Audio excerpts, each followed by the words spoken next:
Hello friends, आज मैं chicken curry बनाने जा रही हूँ। आप ज़रूर से देखना। हमने गैस ऑन कर दिया है और ये चिकन करी की तैयारी शुरू हो गई है।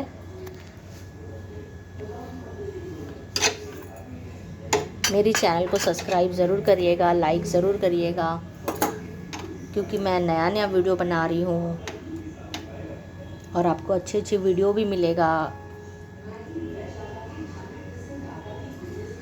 इसको गर्म होने देते हैं अच्छे से, फिर मैं इसमें ऑयल डालूँगी।